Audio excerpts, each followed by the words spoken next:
Picture a clay tablet buried for 3,000 years, its surface etched with strange, looping symbols, a message waiting patiently through centuries for someone to understand it. That's the magic of forgotten languages. They're not just words lost to time, they're entire worlds frozen in silence. And right now, we're living through a revolution in how we unlock them.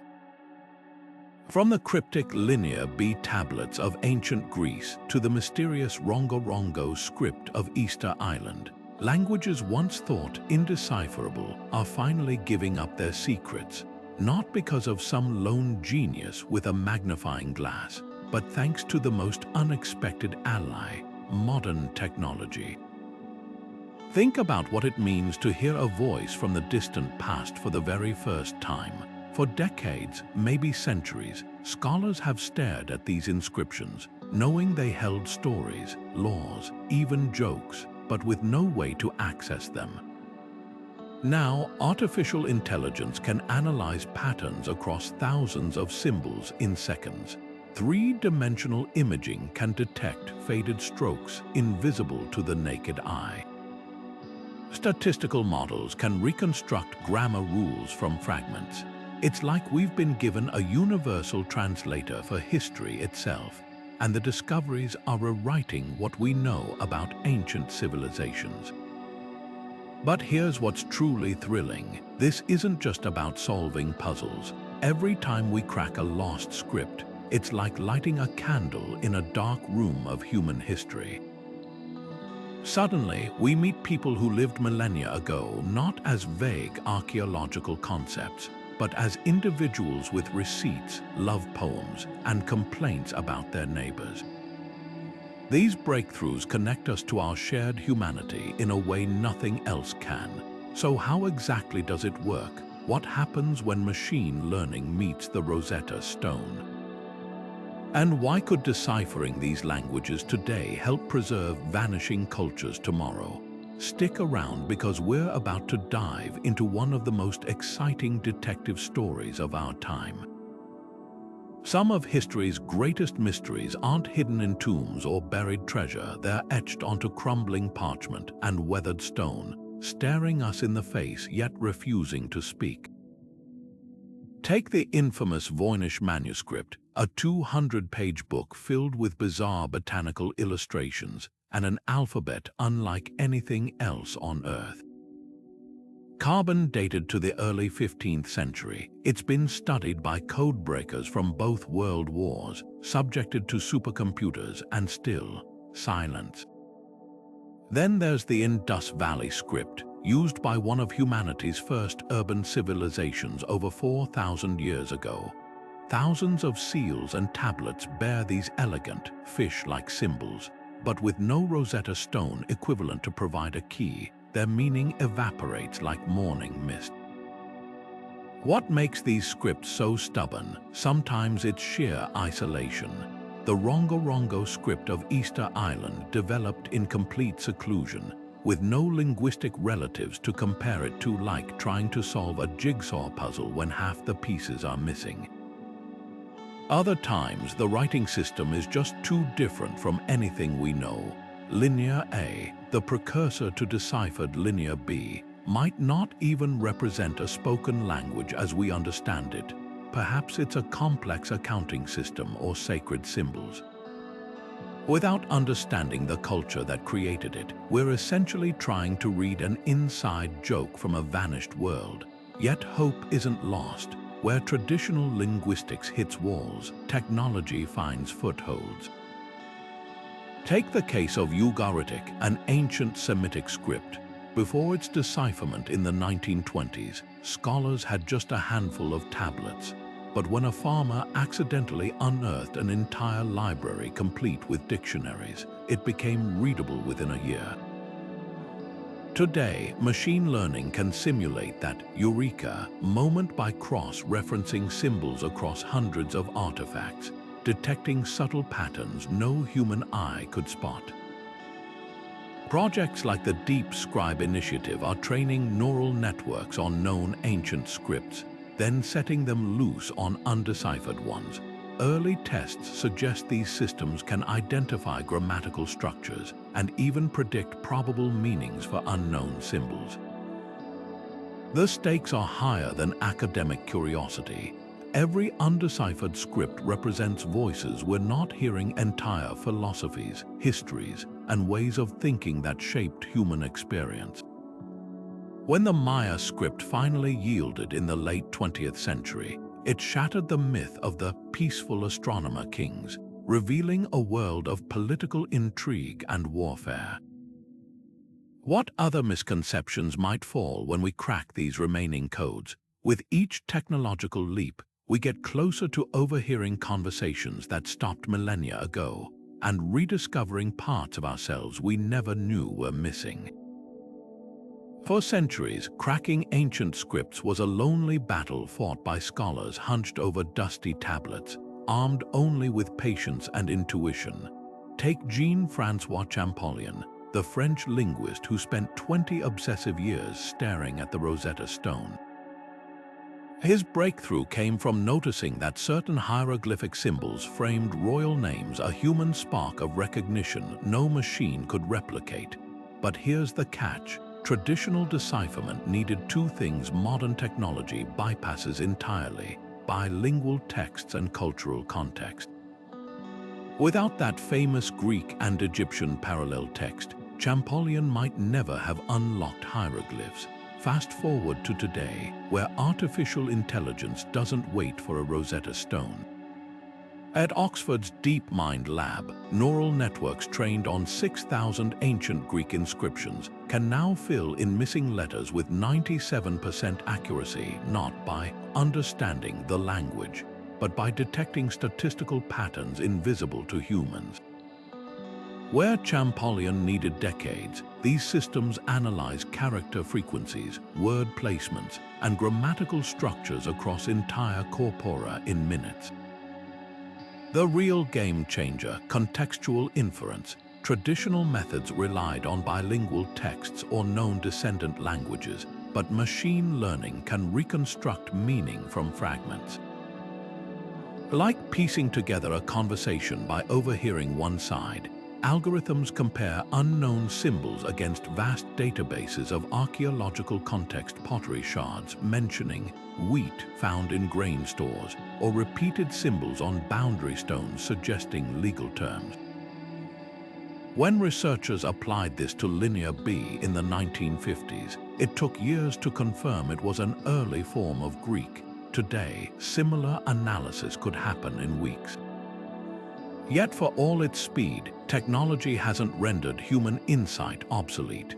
The decipherment of Mayan glyphs in the 1980s blended both worlds. Computers identified phonetic patterns, while epigraphers like Yuri Norisov recognized glyphs as syllables based on colonial-era Mayan dictionaries. It's this synergy that's cracking once impossible cases. Take the recent work on Proto-Elamite, a 5,000-year-old Mesopotamian script. Automated image enhancement revealed previously unseen strokes on tablets, while AI clustering grouped symbols by probable function. Human scholars then spotted that certain marks likely represented quantities, turning what looked like grocery lists into the earliest known accounting records. What emerges isn't just a faster process, but a fundamentally different approach. Where Champollion worked like a detective following clues, modern systems act as statistical seismographs, detecting tremors of meaning across entire language landscapes. And the implications stretch beyond ancient texts. These same techniques are now preserving endangered indigenous languages before they join the ranks of the undeciphered. The past isn't just being read anymore. It's being heard in a chorus of methods that bridge the intuitive and the algorithmic, the scholarly and the computational. Imagine a digital archaeologist that never sleeps, tirelessly sifting through mountains of fragmented texts, not with a brush and magnifying glass, but with algorithms that spot linguistic patterns humans might miss over a lifetime. That's the power artificial intelligence brings to deciphering lost languages. Take Google's DeepMind project, which trained a neural network on thousands of ancient Greek inscriptions. The system didn't just memorize texts, it learned how Greek sentences were structured, how words related to each other, even how scribes made mistakes. When presented with broken or faded inscriptions, it could predict missing letters with near-perfect accuracy, like a historian filling in the blanks of a conversation interrupted for millennia. But AI's real genius lies in its ability to work with fragments. Traditional decipherment often relied on finding complete texts or bilingual inscriptions, but machine learning thrives on incomplete data. By analyzing subtle patterns, how often certain symbols appear together, where they're placed on a tablet, even the angle of strokes algorithms can hypothesize meanings for words no living person has ever spoken. For instance, researchers at the University of Chicago used similar techniques on the Proto-Elamite script, one of the world's oldest undeciphered writing systems. The AI detected recurring clusters of symbols that likely represented numbers, revealing how an ancient civilization tracked goods and trade over 5,000 years ago. What's revolutionary isn't just speed, but perspective.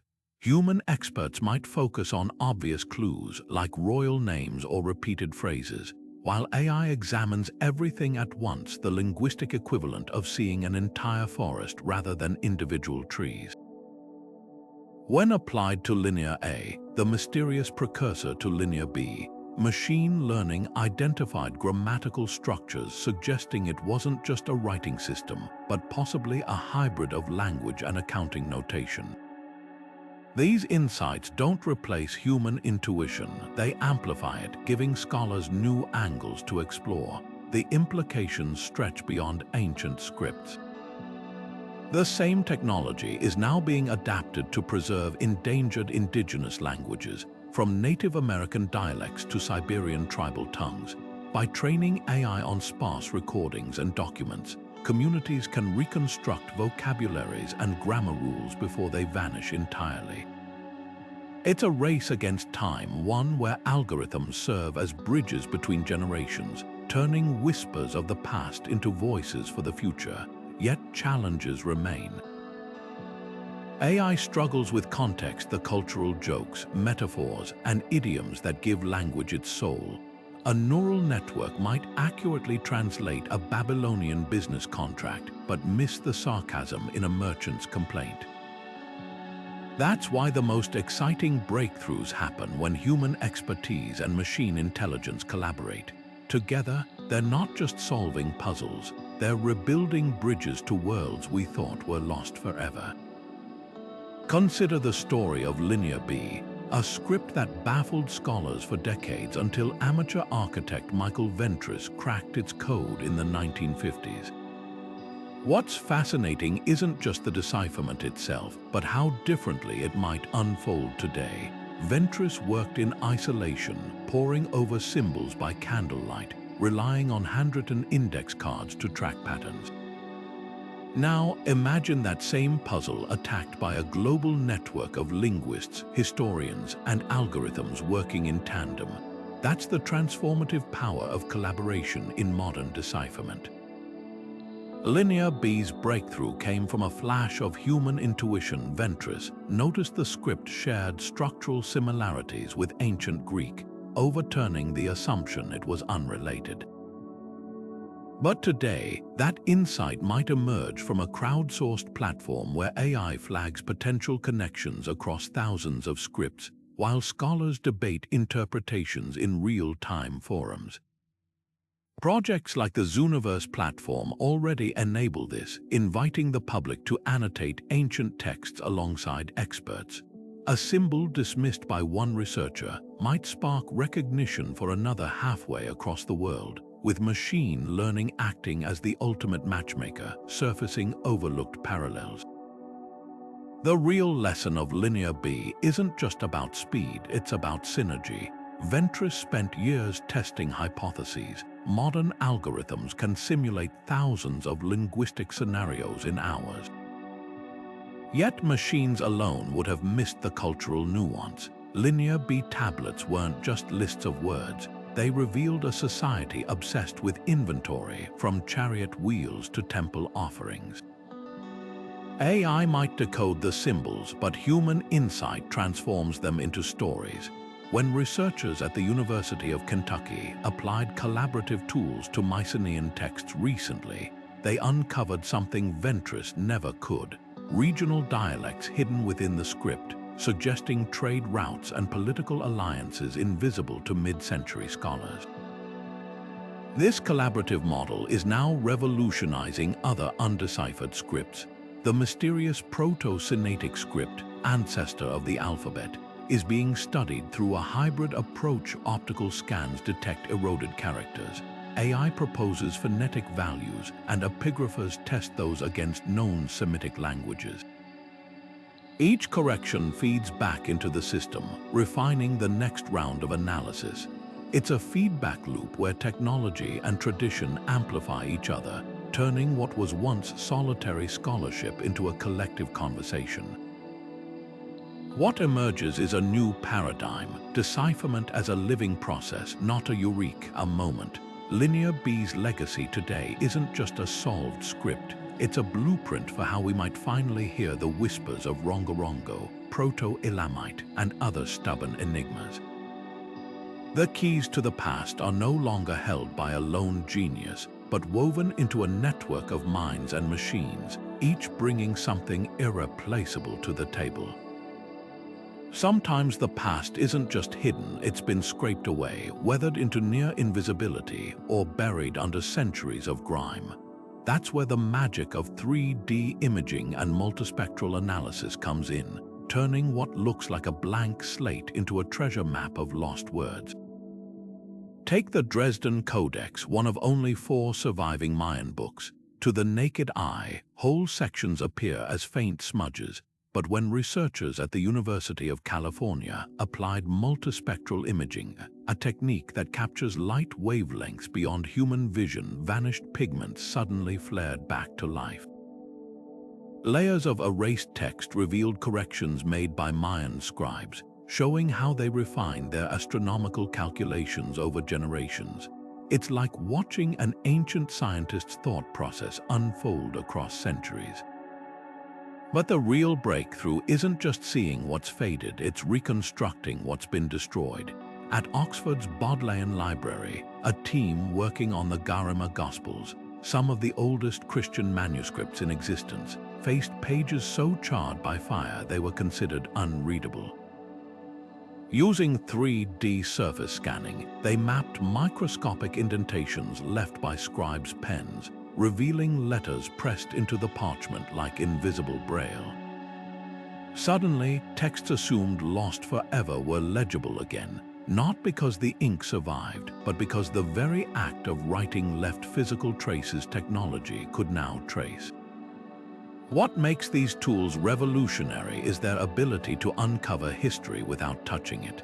The Endangered scroll, a carbonized lump recovered from an ancient synagogue, was too fragile to unroll until micro-CT scanning virtually peeled it apart, exposing a 2,000-year-old Hebrew text of Leviticus. No invasive procedures, no risk of disintegration, just digital resurrection. Similarly, when researchers applied reflectance transformation imaging to Roman-era wax tablets from London, heat-deformed surfaces melted away in the digital realm, exposing shopping lists and legal contracts scratched by ordinary citizens. The implications go beyond individual discoveries. These techniques are creating a new kind of archaeological record, one where every stroke, correction, and even the pressure of a scribe's hand becomes data. At Stanford, algorithms now analyze 3D scans to distinguish between different Mayan scribes based on their unique carving styles, like identifying individual voices in a millennia-old chorus. Meanwhile, multispectral imaging of Egyptian papyri has exposed palimpsests, documents scraped clean, and reused, revealing everything from lost Greek poetry to early Christian hymns hiding beneath later texts. This isn't just about reading the past, it's about preserving its layers. Where traditional methods might prioritize one version of a text, technology lets us keep every draft, every edit, every moment when a culture changed its mind. The next time you see a battered artifact in a museum case, remember, what looks like silence might just be a conversation waiting for the right tools to listen. Imagine trying to solve a jigsaw puzzle when 90% of the pieces are missing. That's the challenge linguists face with languages like Etruscan, where only around 13,000 words of text survive. But here's where big data changes the game. By treating every scrap of inscription, every broken pottery shard with a few symbols as part of a massive digital mosaic, researchers can uncover patterns no single fragment could reveal. Take the Etruscan language spoken in ancient Italy long before Rome rose to power. For centuries, scholars struggled because most texts were short funerary inscriptions, until they began pooling every known example into a unified database. Suddenly, phrases like "this is the tomb of" emerged as clear templates across hundreds of stones, acting as linguistic anchor points. This approach mirrors how modern translation tools like Google Translate learn languages, except instead of analyzing billions of web pages, linguists work with sparse, precious data. Advanced algorithms can detect subtle repetitions, like how certain Etruscan symbols cluster near names of gods or trade goods, hinting at their meaning. When researchers at the University of Florence applied this to 6,000 Etruscan inscriptions, statistical models revealed grammatical structures no human had noticed, including a previously unknown verb conjugation pattern. It's like reconstructing a lost recipe from scattered ingredient lists. Each fragment alone tells you little, but together they reveal the cuisine of a civilization. The power of big data shines brightest with scripts that lack a Rosetta Stone. For the enigmatic Meroitic language of ancient Sudan, where no bilingual texts exist, linguists used machine learning to analyze symbol frequencies across 800 inscriptions. The algorithm flagged recurring sequences that likely represented royal titles based on their placement near carvings of kings. Even more astonishing, it identified probable numbers by comparing symbol groupings to accounting records from Egyptian trade partners. These aren't translations in the traditional sense, they're probability maps showing where meaning likely hides in the fog of time.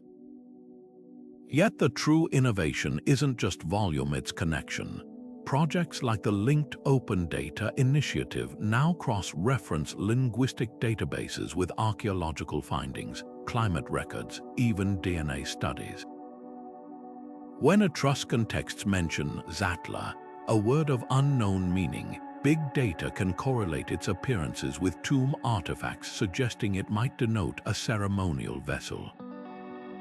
This transforms decipherment from a textual puzzle into a multidimensional exploration of culture, where words regain their context like plants regaining roots. The implications ripple beyond ancient scripts. Indigenous languages with scant documentation, like the Amazonian Tupian tongues, are being preserved using similar methods, turning handfuls of phrases into reconstructible grammars. What was once a race against time is becoming a collaboration across disciplines, where every fragment, no matter how small, contributes to hearing voices we feared were silenced forever. Rongorongo script from Easter Island presents one of linguistics' most stubborn puzzles: a writing system with no siblings, no parents, no linguistic cousins to compare it to. Imagine trying to learn a game when no one remembers the rules and all you have are fragments of the board. That's the challenge scholars face with isolated languages. While AI excels at finding patterns in known systems, Rongorongo's complete uniqueness means even the most advanced algorithms hit a wall. There's simply no data to train them on. But here's where human ingenuity steps in. Researchers aren't just staring at symbols, they're examining the wooden tablets themselves.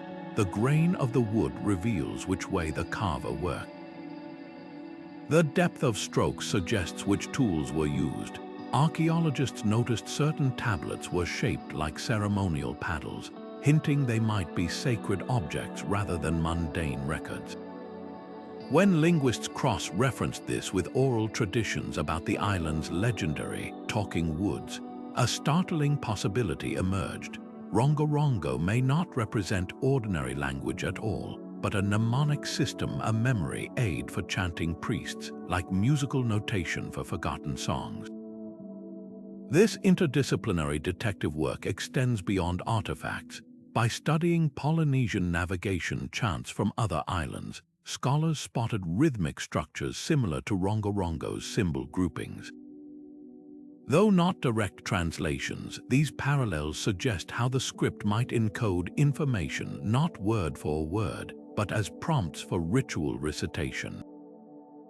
Modern technology still plays a role. 3D scans showed certain tablets were repurposed, with older carvings sanded away but still faintly visible beneath newer symbols. Like finding draft versions of a sacred text, these ghostly impressions reveal how the script evolved over generations. The breakthrough potential lies in combining these scattered clues. When anthropologists documented surviving Rapa Nui traditions of kohau matu, wooden boards used in harvest rituals, it suggested Rongorongo's undeciphered fish and plant symbols might track agricultural cycles rather than tell stories. Meanwhile, statistical analysis of symbol sequences revealed mathematical properties resembling calendar systems from other Pacific cultures. Each discipline contributes a piece. Archaeology provides context, anthropology offers cultural parallels, and computational analysis tests hypotheses at scale. What makes Rongorongo so fascinating isn't just its resistance to decipherment, but what that resistance teaches us. Most ancient scripts were administrative tools, tax records, laws, inventories. But some, like this one, might represent entirely different ways of thinking, not transactional, but ceremonial, not practical, but poetic. Cracking it won't just add another language to the translated pile, it could reveal how humans use symbols to bridge the mundane and the divine. Every undeciphered stroke holds the potential to rewrite our understanding of how writing itself evolved, not as a single invention, but as multiple sparks of creativity across distant shores. Deciphering lost languages isn't just about solving puzzles, it's about handling sacred trust. When archaeologists in Mexico used machine learning to analyze Aztec codices, they weren't just extracting data, they were touching living history for descendants who still speak Nahuatl today. This is where technology meets its most profound test, not whether it can crack codes, but whether it should, and who gets to decide what happens next. Take the case of the Cherokee syllabary developed by Sequoia in the 1800s. When researchers recently digitized thousands of historical documents, they didn't just feed them into algorithms. They worked with Cherokee Nation elders to ensure translations respected cultural context. A single symbol might denote a sacred concept machines would misinterpret as mundane. Projects like the Living Tongues Institute now prioritize this collaborative model, where Indigenous speakers train AI systems rather than being sidelined by them. The result, digital tools that amplify traditional knowledge rather than overwrite it. But ownership questions grow thornier with truly ancient scripts. When British scholars deciphered Egyptian hieroglyphs using the Rosetta Stone, an artifact taken during colonial occupation, they framed it as purely academic triumph. Today, Egyptologists increasingly partner with Egyptian researchers to reinterpret those same texts through local perspectives. A temple inscription once labeled as King's Decree might carry subtle political nuances only cultural insiders recognize. The same applies to Mayan glyphs, where modern Maya communities contribute vital insights about ceremonial terms that early translators misunderstood. The stakes intensify when dealing with sacred texts or funerary inscriptions. In Australia, Aboriginal communities have successfully petitioned to restrict access to scans of ritual message sticks, arguing some knowledge should remain within the culture that created it. Meanwhile, the Digital Benin project shows an alternative approach, reuniting looted artifacts virtually while deferring to Nigerian historians on interpretation. These aren't just ethical dilemmas, they're about whether technology serves as bridge or bulldozer between past and present. What emerges is a new standard for linguistic archaeology, one where deciphered words don't just belong to whoever cracks the code, but to the living threads of culture they represent. When the Zapotec language of Oaxaca was added to Google Translate last year, it wasn't tech companies dictating the terms, it was native speakers shaping how their ancestors' words enter the digital age. This shift from extraction to collaboration might slow some research, but it ensures that when silent scripts finally speak again, they do so with the voices they were meant to have. The most thrilling part of deciphering ancient languages isn't just the high-tech tools or scholarly breakthroughs, it's the fact that anyone with curiosity can now contribute to the puzzle. Imagine sitting at your kitchen table, scrolling through images of Mesopotamian tablets on your phone, and suddenly spotting a symbol that matches one from a museum halfway across the world. That's the power of crowdsourcing in action. Platforms like Zooniverse have turned what was once solitary academic work into a global treasure hunt, where history enthusiasts, retired teachers, and even teenagers can help tag symbols, transcribe texts, or flag patterns professionals might miss. It's not just busy work. These small acts of collective attention have cracked open cases that stumped experts for generations. Take the Ugaritic script, a Bronze Age writing system from modern-day Syria. In the 1930s, its decipherment wasn't the work of a single genius, but a scattered network of scholars and amateurs exchanging letters and rubbings. A French archaeologist might mail a sketch of a tablet to a German linguist, who'd share it with a Lebanese historian, each adding their piece to the puzzle. Today, that same collaboration happens in real time, with digital platforms allowing a teacher in Tokyo and a student in Brazil to annotate the same scanned inscription simultaneously. The Rosetta Stone's modern equivalent isn't a physical artifact, it's the internet itself, connecting minds across continents to reassemble fragments of the past. What makes this approach so revolutionary is its scale. When the University of Oxford launched an online project to transcribe ancient Greek papyri, they expected it might take years. Instead, volunteers worldwide completed the task in months, some recognizing cursive handwriting styles that algorithms struggled with.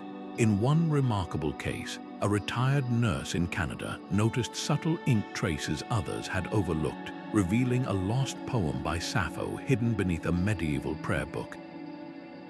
These aren't just lucky accidents, they're proof that decipherment benefits from diverse perspectives. An engineer might spot numerical patterns in accounting tablets that linguists dismiss as random, while an artist could detect the subtle differences in how symbols were carved, hinting at multiple scribes. But the real magic lies in how these platforms bridge gaps between experts and the public. Projects like the Smithsonian's Recovering Voices initiative train Indigenous communities to digitize their own historical texts, blending traditional knowledge with modern tools. In Mongolia, herders are helping transcribe ancient Turkic runes by comparing them to livestock markings still used today. This isn't just about efficiency, it's about democratizing access to history, ensuring that the voices rediscovered aren't filtered solely through academic lenses. Every time a volunteer tags a symbol or links two fragments, they're not just aiding research, they're becoming part of a conversation that stretches back millennia, proving that the secrets of the past belong to everyone willing to listen.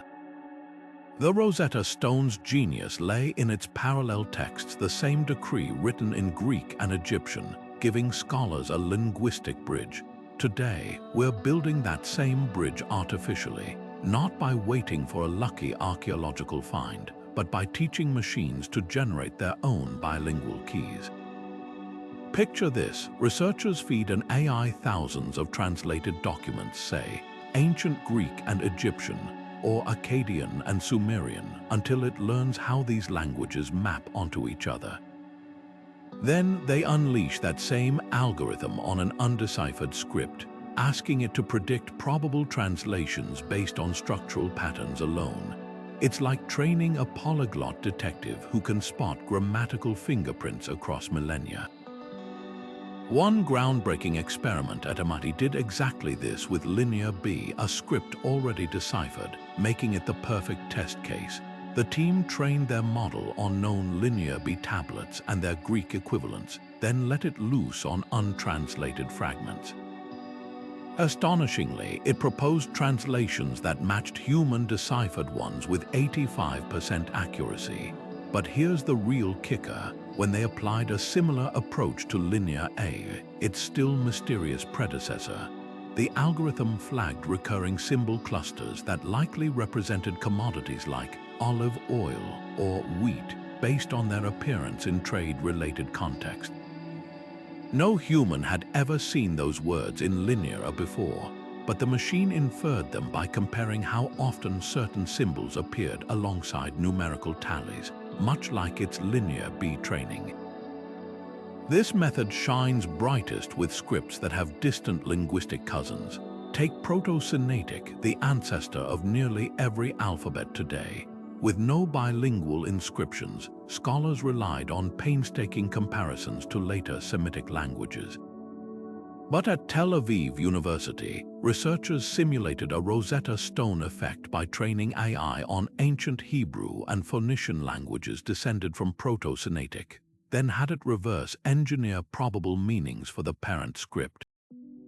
The result: the algorithm identified symbols for house and water that matched long-held scholarly hunches, while also suggesting unexpected connections to Egyptian hieratic numerals.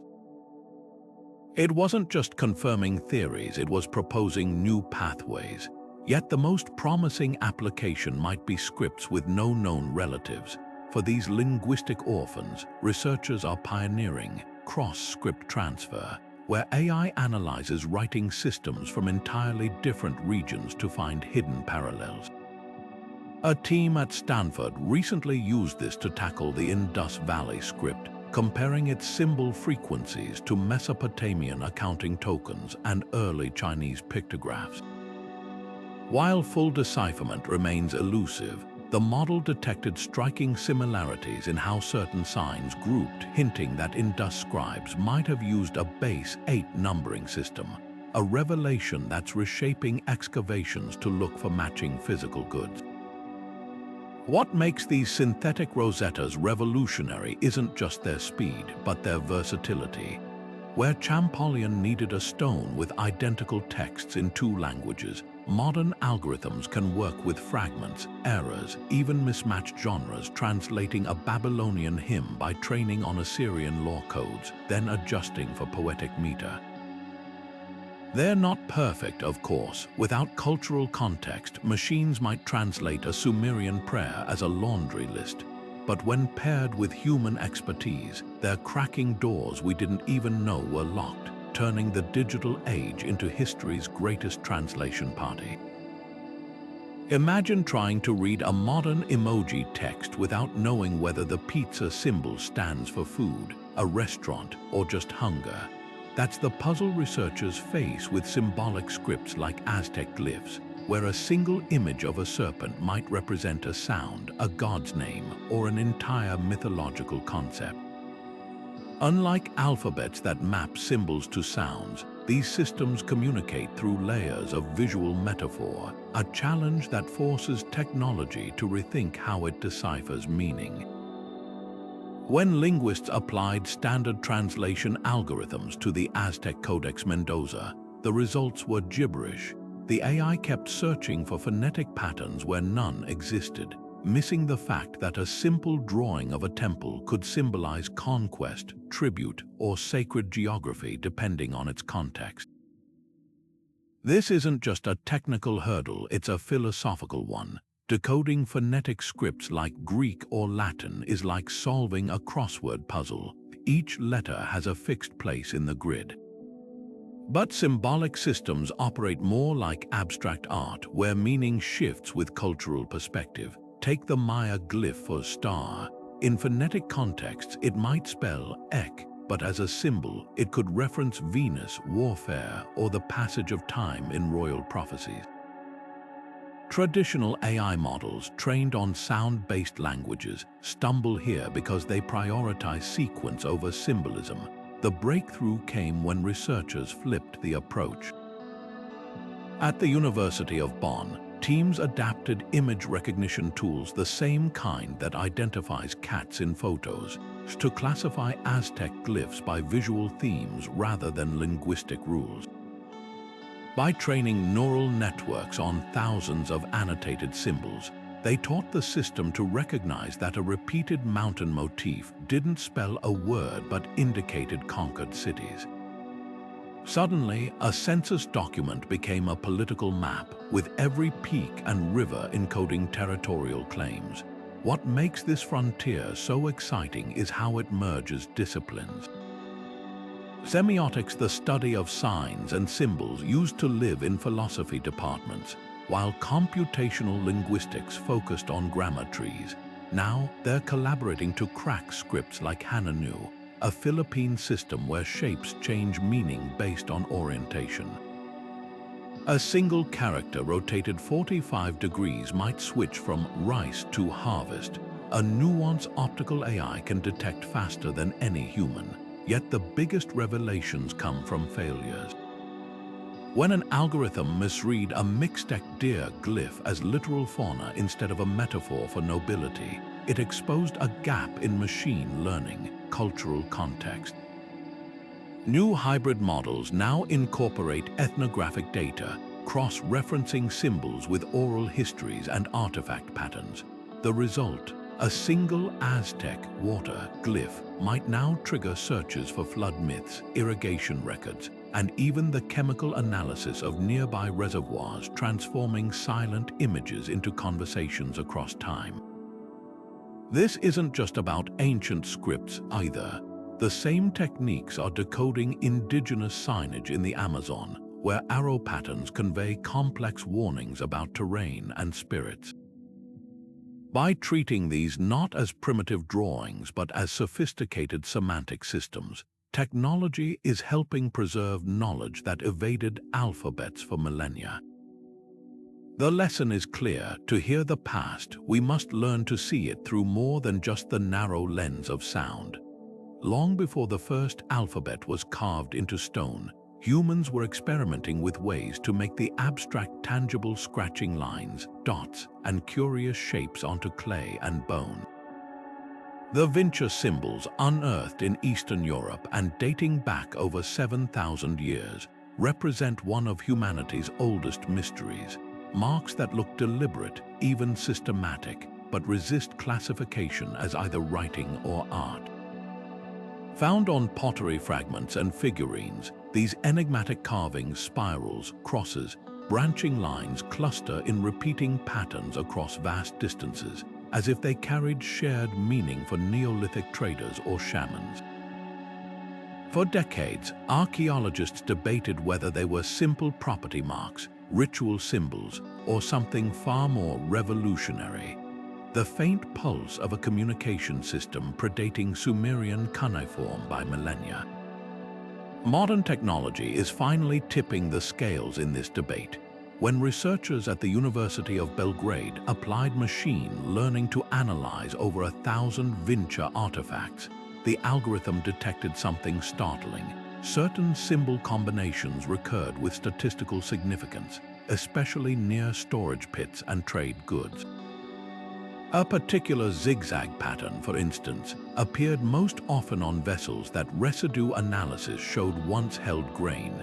Meanwhile, clustered dots frequently coincided with burial sites, suggesting possible funerary meanings. This isn't definitive proof of writing. There's no grammar or syntax yet, but it strongly hints at a proto-language where symbols conveyed specific information within a cultural context. Imagine walking into a prehistoric marketplace and recognizing a mark meaning barley inside or sacred offering. What makes proto-writing so fascinating is its ambiguity. Unlike later scripts with clear phonetic values, these early marks occupy a liminal space between drawing and writing. The Tartaria tablets from Romania, stamped with vincha-like symbols, might record a harvest tally, or they could be ritual objects, their numbers actually representing lunar phases or deity invocations. Computational analysis adds weight to the practical theory.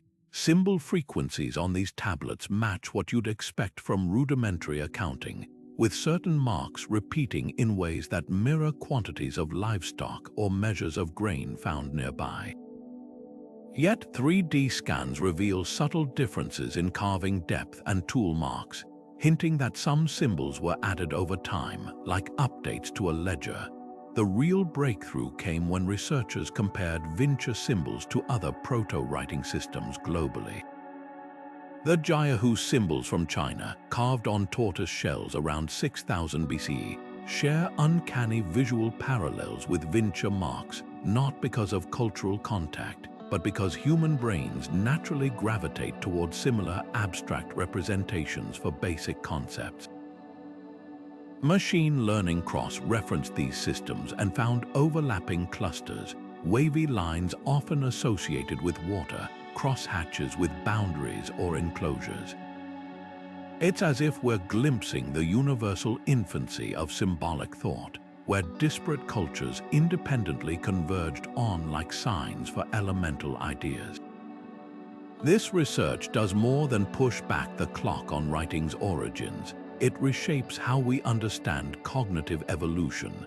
The leap from concrete counting marks to abstract writing may not have been a sudden invention, but a slow crystallization of shared symbols across generations. Every time a vincha trader notched a tally or a shaman drew a ritual sign, they were unknowingly participating in one of humanity's greatest collective experiments, the birth of a technology that would eventually let us speak across millennia. And with each new algorithm applied to these ancient scratches, we come closer to overhearing the first whispers of that conversation. Trade wasn't just about spices, and silk. It moved words across borders like precious cargo, turning Akkadian into the Bronze Age equivalent of today's global English. Picture a merchant in 1800 BC Babylon haggling over copper prices with a Hittite trader, both conducting business in this Mesopotamian tongue the way modern entrepreneurs might switch to English at an international conference.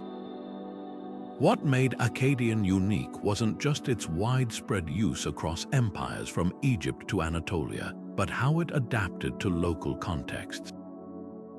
In Turkey's ancient city of Kanish, archaeologists uncovered thousands of clay tablets where Assyrian merchants used Akkadian for contracts, but peppered it with loanwords from local Anatolian languages for goods like kutanu, a type of textile, or hapar, a ceremonial vessel.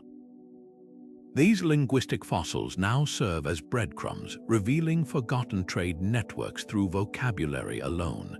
The real detective work begins when scholars track how cuneiform itself transformed along these routes. At the University of Chicago, researchers digitized thousands of tablets from different regions, using algorithms to analyze subtle variations in wedge-shaped symbols. They discovered that scribes in far-off Elam, modern Iran, simplified certain Akkadian signs over time, likely to accommodate speakers of unrelated Elamite. It's like finding medieval monks tweaking Latin abbreviations to suit local dialects, evidence of living language evolution driven by practical necessity. One fascinating case comes from Amarna letters, diplomatic correspondence between Egyptian pharaohs and Canaanite vassals.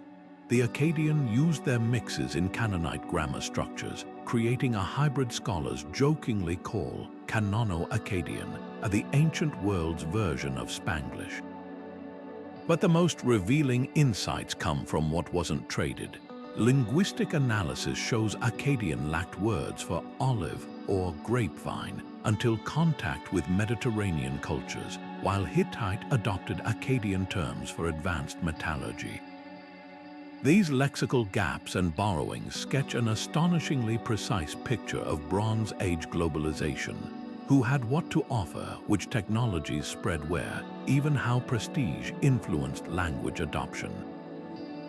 When the maritime traders of Ugaritic developed their own simplified cuneiform alphabet around 1400 BCE, they kept Akkadian for formal treaties but used their new script for local records, a linguistic division of labor mirroring how we might use English for business emails while texting friends in our native tongue. What emerges isn't just a map of ancient commerce, but a paradigm shift in how we understand cultural exchange. For centuries, historians imagined empires transmitting language top-down through conquest. Now we see dialects spreading sideways along merchant routes, with traders not kings serving as unwitting linguistic revolutionaries.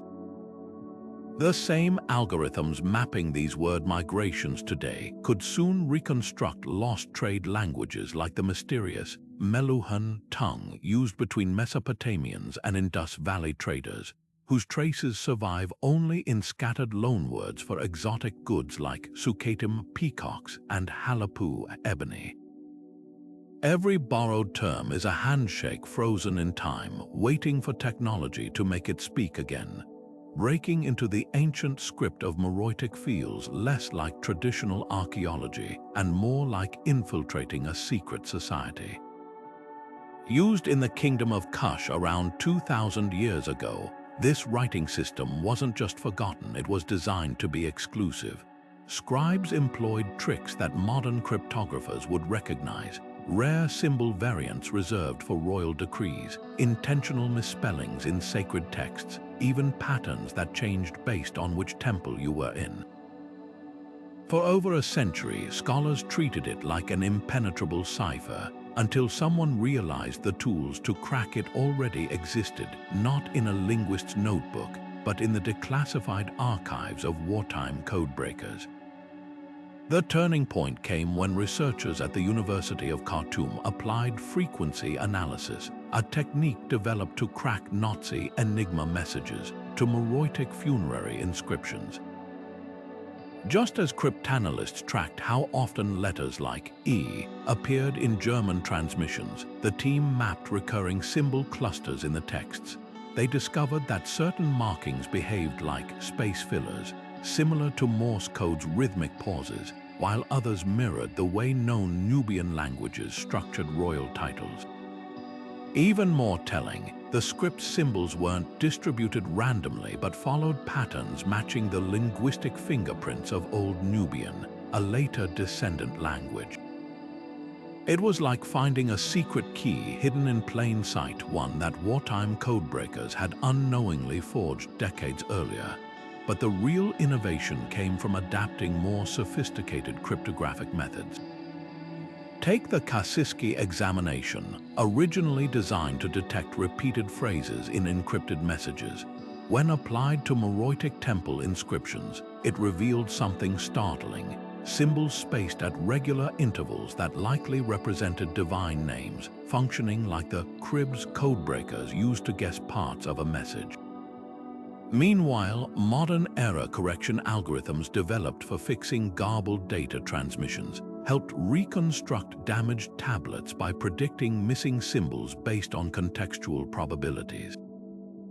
A fragment mentioning gold tribute might auto-complete with the correct verb form, just as your phone guesses the next word in a text. What's fascinating is how these techniques expose ancient scribes' tricks. Some Meroitic texts employed a rudimentary form of steganography, hiding messages within messages. Carved columns at the Temple of Ammon contain glyphs that, when read vertically instead of horizontally, reveal hidden epithets for the gods. Modern pixelation analysis tools, adapted from forensic imaging, detected subtle variations in carving depth that signaled these alternate readings.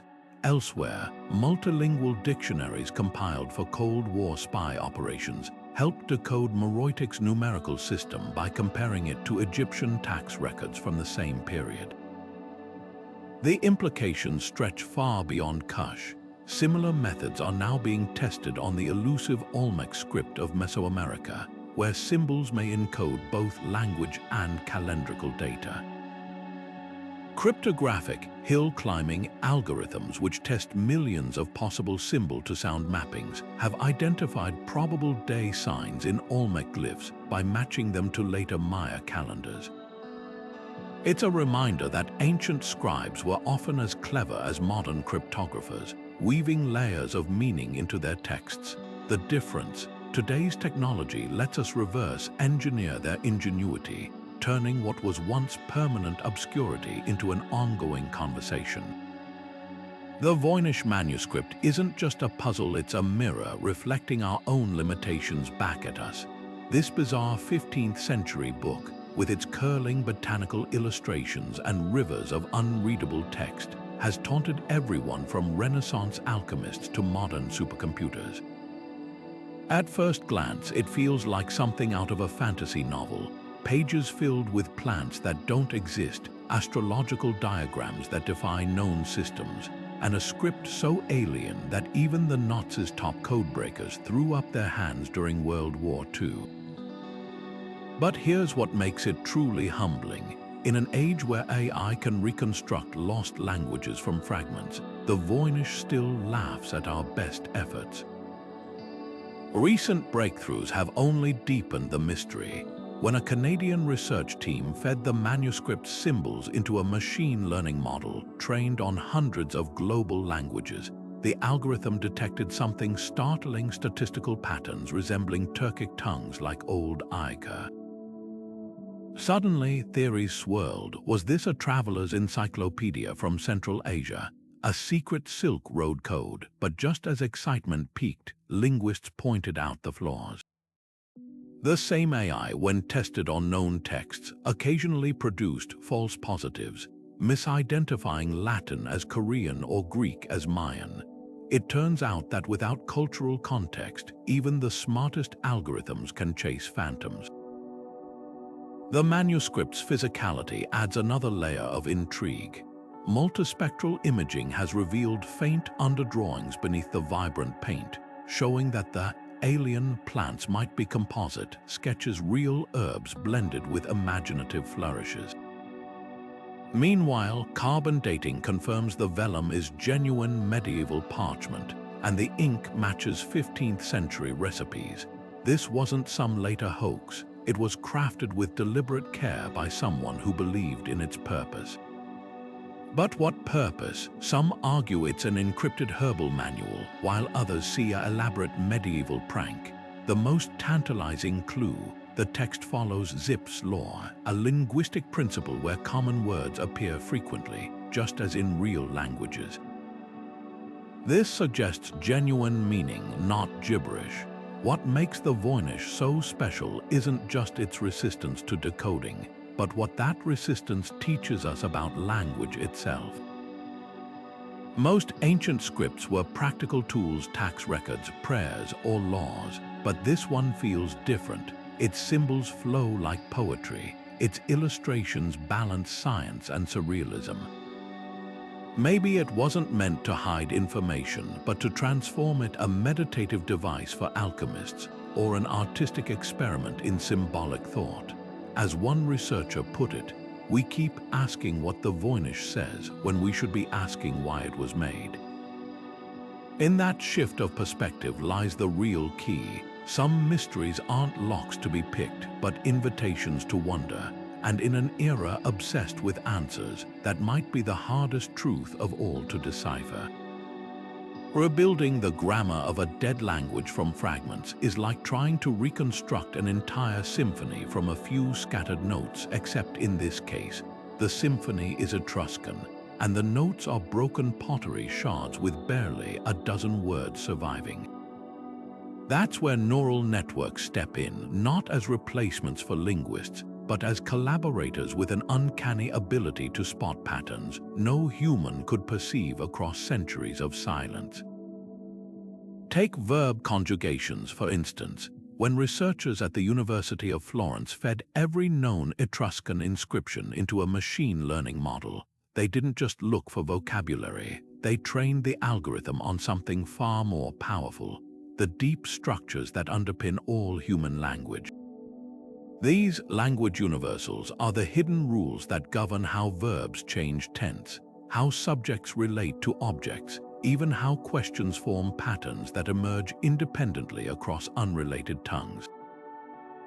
For example, nearly every language on Earth has a way to distinguish past from present, whether through word endings like Latin's bar or auxiliary words like English did. By training neural networks on hundreds of living and historical languages, researchers created a probabilistic map of how grammars tend to evolve. Then they set it loose on Etruscan's fragmentary texts. The results were startling. The model predicted that certain recurring suffixes likely marked verb tenses, while word order followed a subject-object verb pattern similar to early Latin. This wasn't just guessing, it was statistically informed reconstruction, like using the laws of physics to predict the shape of a shattered vase. But the real magic happens when these predictions cross paths with archaeology. In one breakthrough, the algorithm flagged a cluster of Etruscan symbols that frequently appeared near names of the dead. Human scholars had assumed they were funerary formulas, but the neural network suggested something more precise. A verb form meaning was dedicated, based on its placement and similarity to dedicatory inscriptions in other ancient languages. When excavations at a newly discovered tomb revealed the same symbols alongside votive offerings, the AI's hypothesis gained tangible support. Suddenly, dry grammatical analysis became a window into ritual, the difference between seeing random scratches and understanding an ancestor's plea to the gods. What makes this approach revolutionary is its ability to work with almost nothing. Traditional grammar reconstruction requires extensive texts, but neural networks thrive on scarcity. For the Tartessian language of ancient Spain, known from just 95 inscriptions, researchers used a model trained on Celtic and Phoenician structures to propose that its mysterious dots might represent grammatical particles, similar to Welsh in or Irish ag. Even more impressively, these systems can simulate how languages change over time. By analyzing Oscan, a tongue related to Latin, algorithms predicted how its case endings would simplify, a pattern later confirmed by inscriptions from different centuries. It's like watching linguistic evolution in fast forward, with each algorithmic prediction offering a new piece of the puzzle. Yet for all their sophistication, these tools have limits. A neural network might accurately reconstruct Etruscan's verb system but miss the cultural nuance behind those verbs, why certain tenses were used in curses but not contracts. That's where human expertise bridges the gap. When scholars combine the AI's grammatical predictions with contextual clues from burial sites, they realized that Etruscan had an entire verb form reserved for underworld deities, something no algorithm could infer without knowing the culture's spiritual beliefs. This collaboration between silicon and scholars is rewriting the playbook for linguistic archaeology, proving that even the most fragmentary whispers of the past can find their voice again, not through brute force translation, but by listening to the hidden music of human speech itself.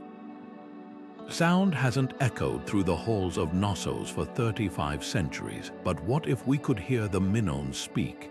Reconstructing the pronunciation of dead languages isn't just an academic exercise, it's time travel for the ears. While written scripts give us words on clay, they leave the music of speech to the imagination. That's where computational phonetics steps in, blending archaeology with AI to simulate voices silenced millennia ago. Take Linear A, the enigmatic script of Bronze Age Crete. We've puzzled over its symbols for decades, but only recently have we dared to ask, what did these words sound like when scribes first pressed them into wet clay? The process begins with anatomy. Using 3D scans of Minoan skulls, linguists model the vocal tracts of ancient Cretans, calculating how their physical shape would have influenced vowel sounds. It's not guesswork. Studies of modern Greek and Egyptian vocal physiology provide benchmarks, while algorithms adjust for subtle differences in palate shape or jaw structure. These models reveal that Minoans likely pronounced certain consonants with a distinctive click absent in later Greek, a remnant of older Afro-Asiatic influences carried across the Mediterranean. But bones alone can't tell the whole story. That's where comparative linguistics plays its part. By analyzing sound shifts in related languages like how Latin, pater, became French, peer, researchers trace backward to approximate earlier pronunciations. For Linear A, which shares some symbols with later Linear B, an early Greek dialect, scholars apply backwards reconstruction algorithms. These programs simulate millennia of phonetic erosion, peeling away layers of sound changes like an audio archaeologist. The results suggest Linear A's vowels were more nasal than Classical Greek, with a rhythmic stress pattern resembling ancient Libyan tongues. Yet the breakthrough came from an unexpected source: music. Minoan art abounds with lyres and flutes, and computational analysis of their scales reveals tonal preferences that likely mirrored speech patterns. When researchers at the University of Athens fed these musical intervals into phonetic models, they detected a striking correlation. Certain linear symbol repetitions align with predicted poetic meters. It's as if the script itself holds frozen echoes of chant-like recitation, waiting for technology to thaw them into sound. The implications go beyond curiosity. Hearing reconstructed Minoan words like ku-ro, possibly meaning total, or pa-itu, the ancient name for Phaistos, doesn't just satisfy our imagination, it offers clues about the script's origins. If certain terms sound suspiciously similar to ancient Anatolian or Egyptian words, it could reveal lost trade connections or migrations. Even failures teach us. When a hypothesized pronunciation makes a known phrase grammatically impossible, it forces re-evaluation of translations. What emerges isn't a perfect recording, but a probabilistic soundscape, a best guess informed by everything from skeletal remains to sea routes. And with each refinement, we don't just decipher a language, we resurrect its heartbeat, turning etched symbols into something that breathes again. For the first time since the Thera eruption buried Akrotiri, we're not just reading the Minoans, we're listening. Digital repositories have become the great equalizers of linguistic archaeology, tearing down the ivory towers that once guarded ancient texts. The Cuneiform Digital Library Initiative alone has digitized over 300,000 clay tablets, more than any single scholar could study in a lifetime, and placed them online with high-resolution images, transcriptions, and searchable metadata. Suddenly, a graduate student in Oslo can notice patterns in Babylonian trade records that a professor in Chicago might have missed, while a software engineer in Bangalore develops an algorithm to group similar symbols across continents. This isn't just convenience, it's a fundamental shift in how knowledge is shared. The magic happens when these digital archives collide with machine learning. Take the case of the Maya Hieroglyphic Database project, which catalogued every known glyph from Central American monuments. When researchers made the dataset publicly available, an unexpected group joined the decipherment effort: Indigenous Maya speakers. By cross-referencing the glyphs with their oral traditions and colonial-era dictionaries, they identified subtle phonetic clues that academic linguists had overlooked. One breakthrough came when a schoolteacher from Guatemala recognized that a recurring comb-like symbol didn't represent a literal object as previously thought, but the sound tze, still used today for dog in Quechua Maya. The database became a bridge between ancient script and living memory. But accessibility alone isn't enough. Interoperability is key. Pioneering projects like the open, richly annotated cuneiform corpus don't just scan tablets. They structure the data so different research teams can build upon each other's work. A German Assyriologist's grammatical analysis can seamlessly integrate with a Japanese team's statistical models, while a Brazilian computer scientist's pattern recognition algorithm tests both approaches against new artifacts. This collaborative ecosystem recently solved a centuries-old mystery: why certain cuneiform tablets from Assyrian merchant colonies contained odd spacing between words. Cross-referencing digitized trade records with climate data revealed these were price adjustments. An ancient inflation tracker marking fluctuations in the tin market due to drought seasons.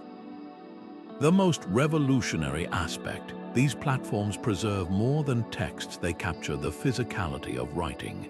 High-resolution 3D scans at the University of California's Light Capture Lab show every fingerprint in clay, every hesitation stroke in ink. When paired with spectral imaging, researchers can now determine if two tablets were written with the same batch of wet clay, or if a scribe corrected errors by smoothing the surface. Such details might seem minor, but they've exposed entire networks of scribble schools where apprentices copied master texts, the Bronze Age equivalent of finding a classroom's worth of graded homework. What began as digital photocopying has blossomed into something far richer: a global conversation where algorithms suggest connections, crowdsourced volunteers tag symbols, and scholars from disparate fields collide daily. The next Rosetta Stone might not be a single artifact, but a pattern recognized simultaneously by a historian in Cairo, a programmer in Seoul, and a high school student in Lima, all thanks to a clickable library that fits in their pockets. The walls between academia and the public are crumbling, and with each fallen barrier, the whispers of lost languages grow louder. The days of the solitary scholar deciphering ancient scripts in a dusty library are fading fast. Today's breakthroughs happen at the intersection of disciplines, where linguists and computer scientists trade insights like merchants at a bustling intellectual bazaar. One stunning example unfolded in Turkey, where Anatolian hieroglyphs, a script used by the Hittites and their neighbors, had resisted full decipherment for over a century. Epigraphers had painstakingly catalogued the symbols, but progress stalled until a computer scientist with no formal training in ancient languages wrote an algorithm to analyze spatial relationships between glyphs. The program flagged a recurring cluster of symbols that always appeared near carvings of crowned figures. To linguists, it had seemed like just another honorific phrase. But when cross-referenced with a database of Hittite royal seals, the algorithm revealed something astonishing. Those symbols spelled the name of a forgotten king, a ruler whose existence had been erased from later records. The discovery didn't just fill a gap in history, it rewrote the political landscape of Bronze Age Anatolia. What makes these collaborations so powerful is how they compensate for human blind spots. A trained linguist might instinctively search for grammatical patterns or known word roots, while a machine learning specialist approaches the problem like a cryptographic puzzle, testing thousands of combinatorial possibilities without preconceptions. When the two perspectives collide, magic happens. At Stanford's Digital Archaeology Lab, a team recently paired Assyriologists with game designers to recreate ancient Mesopotamian scribble training. The historians provided cuneiform sign lists, while the designers built a virtual reality environment where users could feel the wedge-shaped stylus motions through haptic feedback. The result, an intuitive understanding of how scribble errors propagated insights that helped explain variant spellings in administrative tablets. The polymath approach is also cracking scripts that lack any bilingual key. For the Isthmian script of ancient Mexico, possibly linked to the Olmec civilization, researchers combined three unlikely tools: a botanist's knowledge of local plant symbolism, a mathematician's graph theory models, and a musicologist's analysis of rhythmic patterns in glyph arrangements. Together, they noticed that certain symbol sequences mirrored the growth cycles of sacred maize, suggesting the script might encode agricultural rituals rather than straightforward narrative. This kind of lateral thinking is only possible when diverse minds share a workspace, each contributing pieces to a puzzle no single discipline could solve alone. Yet the real lesson of these collaborations isn't just about combining skills, it's about humility. Computer scientists learn that algorithms alone can't decipher cultural nuance, while linguists confront the limits of traditional methodologies. The most exciting projects now operate like intellectual apprenticeships, where historians teach neural networks to think like ancient scribes, and programmers show epigraphers how to visualize data in ways that reveal hidden connections. When a cryptographer's Markov chain analysis confirms a philologist's hunch about verb conjugations, or when a materials scientist's X-ray fluorescence scans reveal a scribe's corrections beneath a tablet's surface, it proves that the future of decipherment belongs not to specialists guarding their domains, but to curious minds willing to speak each other's languages. The next lost script to yield its secrets might not be cracked by a Champollion-like genius, but by a Discord server where emoji reactions and Python code snippets spark the next great revelation. Every breakthrough in deciphering ancient scripts comes with a graveyard of failed experiments that seemed brilliant in theory but crumbled under the weight of reality. Take the early efforts to crack the Indus Valley script using ASCII codes in the 1970s. Researchers fed the symbols into mainframe computers, hoping to match them to alphanumeric values as if they were a simple substitution cipher. The results are absolute nonsense. The approach assumed a one-to-one correspondence between ancient signs and modern letters, ignoring 5,000 years of cultural evolution. It was like trying to read Shakespeare by mapping his words onto emojis. Some connections might seem clever, but the meaning dissolves into absurdity. These dead ends aren't just footnotes, they're cautionary tales about the limits of pure computation. In the 1990s, a team analyzing the Phaistos disk, a mysterious clay circle from Bronze Age Crete, used early pattern recognition software to compare its stamped symbols to every known script from Egyptian hieroglyphs to Chinese oracle bones. The algorithm proudly declared matches with both Polynesian petroglyphs and Viking runes, a statistical impossibility that revealed a critical flaw. Without cultural constraints, machines will find patterns in randomness, like seeing faces in clouds.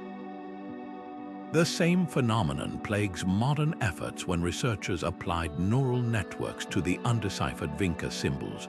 One model insisted it detected Proto-Sumerian influences, while another swore it found links to Inuit syllabics. Both couldn't be right, and neither likely was. What these failures teach us is humility. Artificial intelligence excels at detecting patterns, but human intuition separates meaningful signals from noise. Consider the infamous case of Martian canals. Early astronomers mapped what they believed were artificial waterways on Mars, their minds tricked by blurred telescope images into seeing order where none existed. Modern epigraphers face similar pitfalls when algorithms discover grammatical rules in random symbol arrangements or translate Indus script into Sanskrit based on superficial visual similarities. The solution, a feedback loop where machines propose possibilities and humans apply cultural and historical filters. When researchers at Cambridge recently tested this hybrid approach on the Rongorongo script, the AI generated 200 potential phonetic values for a single symbol.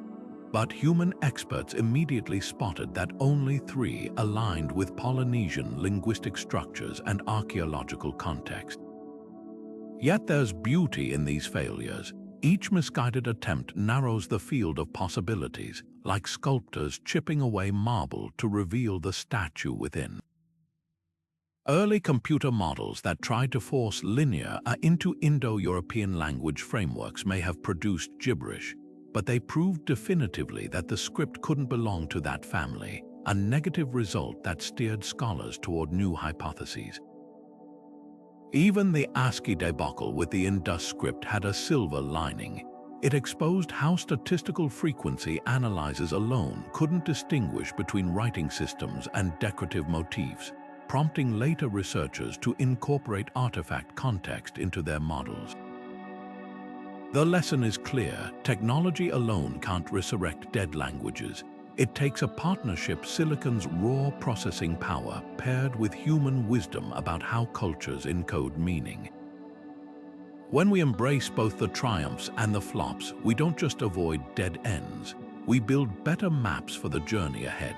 After all, every wrong turn teaches us something new about the landscape, and in the uncharted territory of ancient scripts, even failures light the way. Laser beams sweep across a sandstone cliff in the Sahara, not to vaporize rock, but to preserve it, capturing every groove of ancient petroglyphs before desert winds erase them forever. This is the urgent frontier where technology's role shifts from decipherment to pure preservation, a desperate race against time where the enemy isn't ignorance, but entropy itself. Across the globe, from the crumbling Maya codices of Mesoamerica to the vanishing oracle bones of Shang Dynasty China, fragile relics face a paradox. The very act of studying them accelerates their decay. A researcher's breath can destabilize millennia-old ink, while sunlight streaming through a museum window bleaches symbols into oblivion. That's where tools like hyperspectral imaging and LiDAR scanning become time machines, not interpreting the past but salvaging it. The Sahara's Tassili Ennaja Plateau offers a sobering case study. Here, Neolithic herders carved intricate scenes of giraffes and crocodiles when the desert was a savanna, but today, sand abrasion erases up to 1 millimeter of stone per decade. Traditional photography captures only surface details, missing fissures and subsurface weathering. Enter laser-induced breakdown spectroscopy. By firing harmless pulses at the rock face, scientists map mineral compositions layer by layer, detecting hidden cracks before they reach the surface. The resulting 3D models aren't just backups, they're diagnostic tools, showing conservators exactly where to apply stabilizing resins without touching the art. But the real innovation lies in predictive algorithms.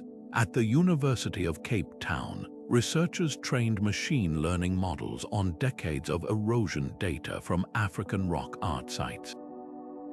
By analyzing microclimate records, stone porosity, and even tourist foot traffic patterns, these systems can now forecast which petroglyphs will degrade fastest, sometimes with chilling precision.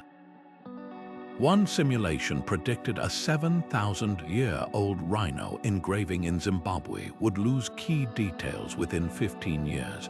When revisited, the actual erosion matched the model's prediction within months. Such forecasts let conservators triage sites, prioritizing rescues for the most vulnerable artworks before they cross the point of no return. The stakes escalate with organic materials. The Dead Sea Scrolls, despite their fame, are literally turning to dust collagen fibers in the parchment, breaking down into gelatin. Here, non-invasive techniques like multispectral imaging outperform even the finest human eyes.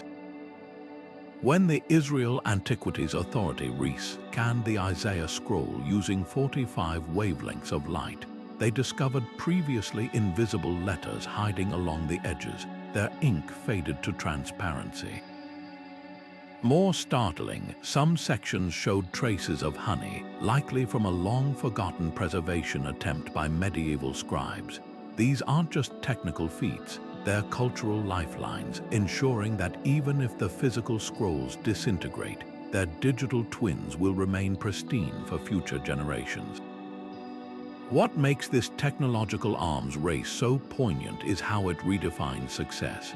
Deciphering a script is triumphant, but preserving it unread is an act of faith, a bet that someday, someone will develop the tools to understand what we've saved. When researchers at Oxford's Bodleian Library used X-ray fluorescence to map crumbling medieval palimpsests, they found erased Coptic hymns lurking beneath Latin prayers.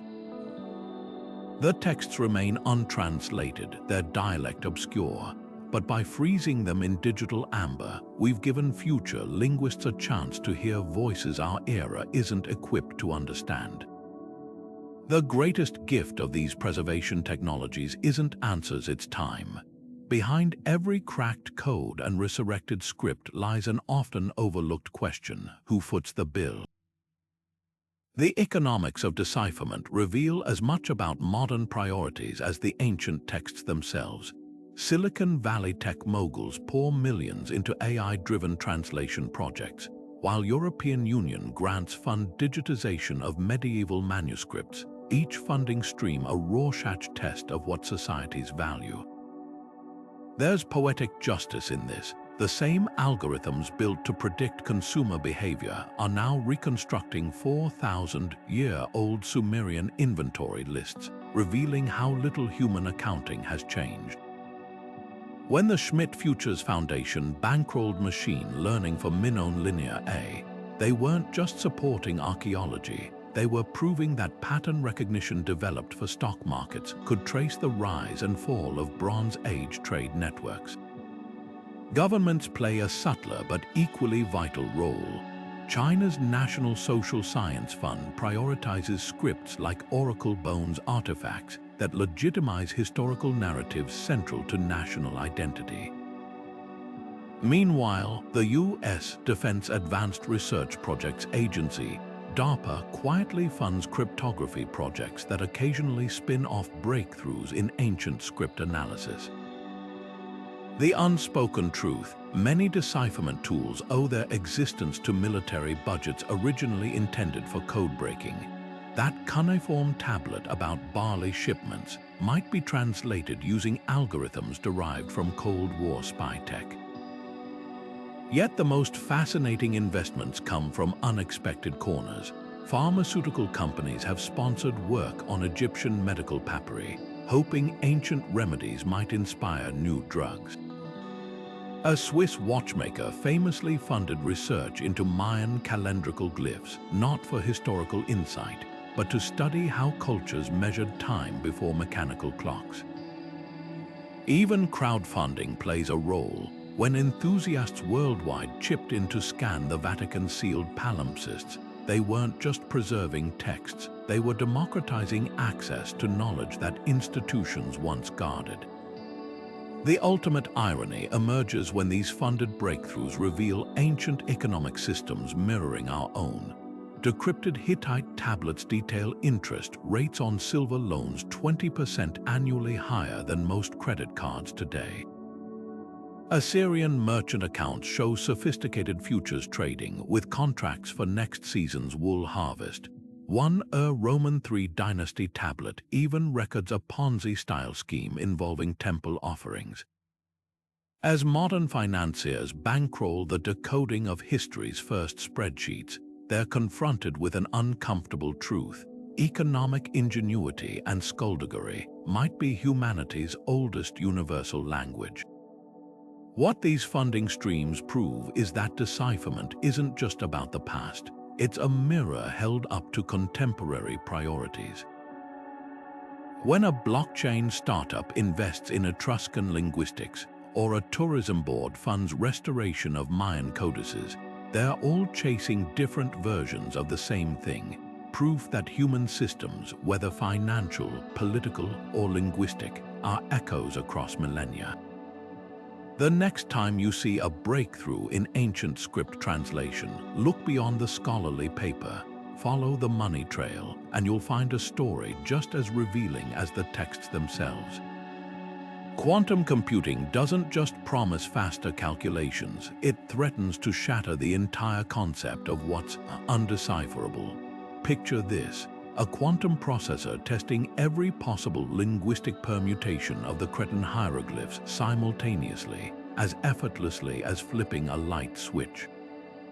Where classical computers plod through one hypothesis at a time, quantum bits or qubits operate in a state of superposition, evaluating countless possibilities in parallel.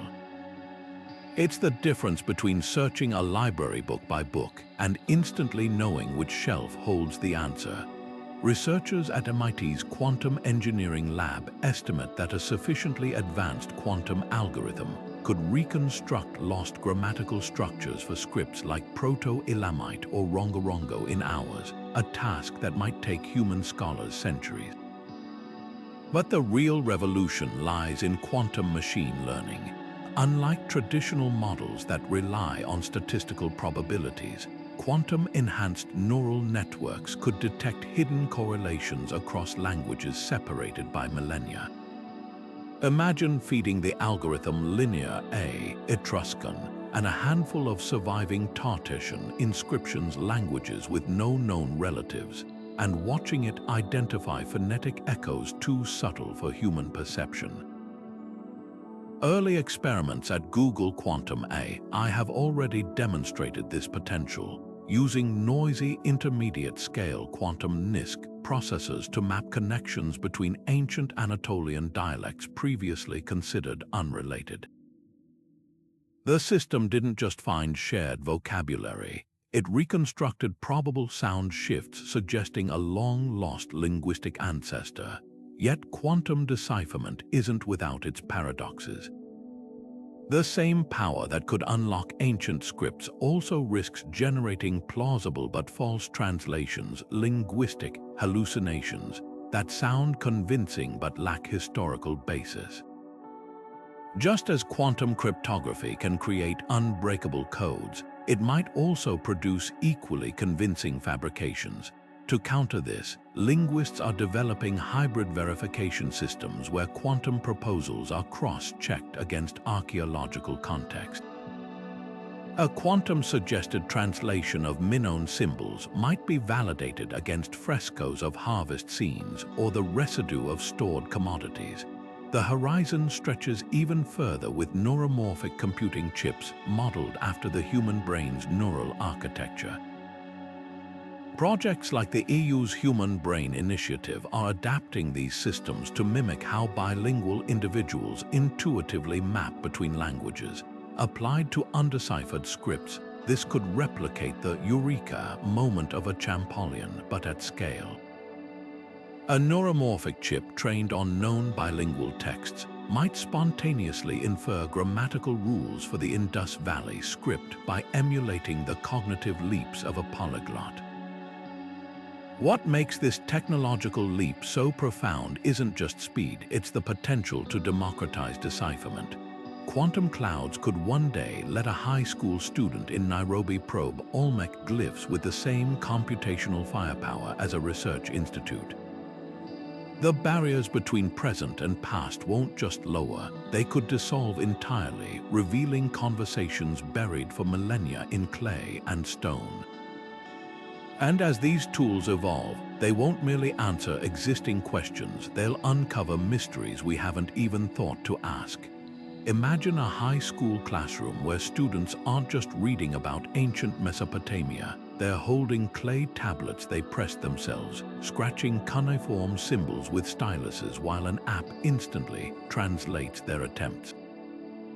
This isn't science fiction. It's happening right now in schools from Tokyo to Toronto, where digital tools are turning abstract linguistic concepts into hands-on adventures. The Cuneifi app, developed by Oxford researchers, uses machine vision to analyze students' wedge marks, offering real-time feedback on whether their attempts at writing barley or king would have passed muster with a Babylonian scribe. Suddenly, a script that felt distant and static becomes visceral, something you can touch, mess up, and try again.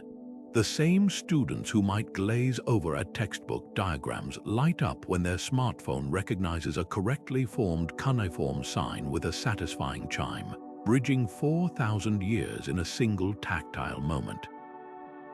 But the magic doesn't stop at writing. With platforms like Vocal Eyes Proto, learners can now hear approximations of languages no human has spoken for millennia. Picture a 7th grader pressing play on a reconstructed Proto-Indo-European folktale, the rhythmic cadence of our linguistic ancestors echoing through wireless earbuds. These audio recreations aren't perfect, of course. They're built from painstaking linguistic reconstruction, blending known sound shifts in descendant languages like Sanskrit and Greek with anatomical models of prehistoric vocal tracts. Yet their educational power lies in the imperfections. When students debate whether the AI's pronunciation of W-elocute voiceless KWOS, the hypothesized word for wolf, sounds more like a growl or a whisper, they're not just memorizing facts, they're thinking like linguists, grappling with the same uncertainties professionals face. The ripple effects extend beyond history classes. In California, a pilot program called DigiGlyph integrates Mayan hieroglyph lessons into math curricula.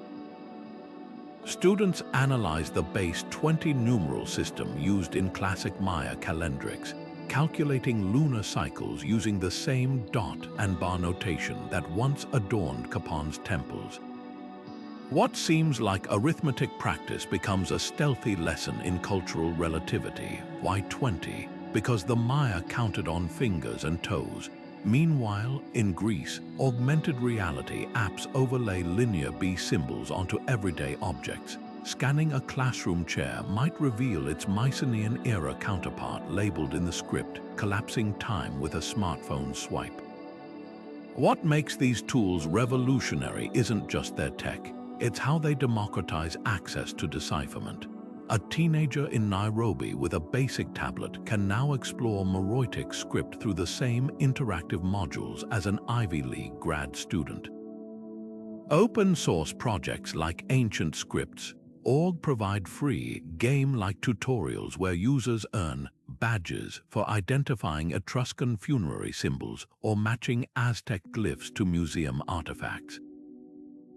The line between education and play blurs intentionally.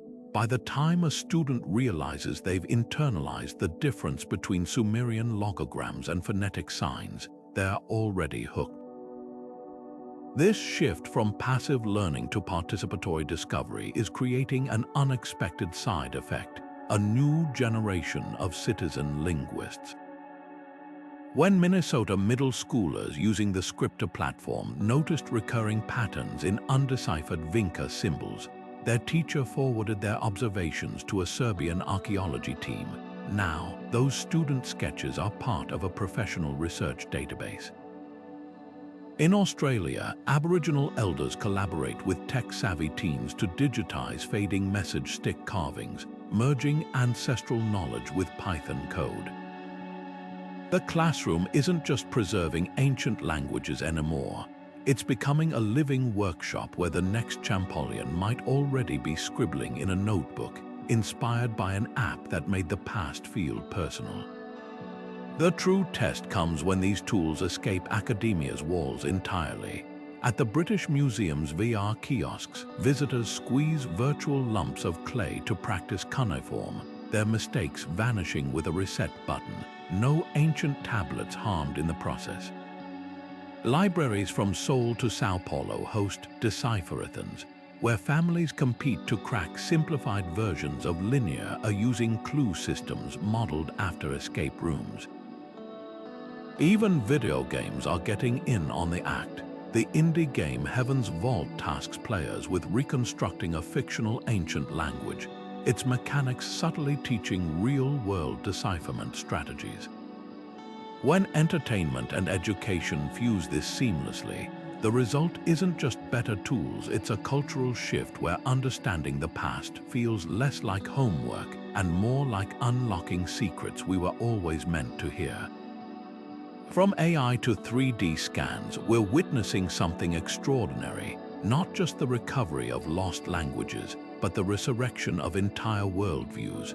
Every symbol decoded is a thread pulled from time's tapestry, revealing how a Babylonian merchant calculated interest, how a Minoan priestess recorded omens, or how an Easter Islander tracked the lunar cycles. These aren't dry academic exercises, they're bridges to moments when someone, thousands of years ago, pressed a stylus into clay or brushed ink onto parchment, never imagining their words would echo into the digital age. What's most remarkable isn't just the technology, but what it reveals about human persistence. Take the Nag Hammadi library, Gnostic texts buried in jars to survive 4th century purges, only to be unearthed by a farmer in 1945. Today, spectral imaging uncovers erased passages where scribes debated cosmic truths, while machine learning reconstructs damaged lines. Or consider the Maya scribes who hid their codices in caves during Spanish conquests, ensuring future generations might one day read their histories. Their defiance against silence feels eerily prescient now, as we use lasers to reclaim light from darkened pages. This isn't just about the past, it's about the conversations we're finally able to have across time. When an AI reconstructs the pronunciation of a Phrygian funeral chant, or when a 3D scan reveals a Roman teenager's graffiti lamenting their math homework, the gap between antiquity and the present collapses. We're not just observers of history anymore, we're participants in a dialogue that never truly ended, and the work is far from over. Proto-Elamite Rongorongo, the Indus Valley script, each undeciphered system represents a locked door to a room full of stories. With quantum computing on the horizon and crowdsourced archaeology flourishing, the next decade could bring breakthroughs we can't yet imagine. Perhaps you'll be the one to spot a pattern in Vinca symbols while sipping coffee, or your smartphone might someday help reassemble a shattered obelisk's inscription in real time. So tell us what lost language lingers in your curiosity. Is it the whispered debates of the Minoans, the trade ledgers of the Indus Valley, or the ritual chants of the Olmecs? Drop your thoughts below and let's keep unraveling history's greatest conversations together. Don't forget to subscribe for more adventures where the past doesn't just speak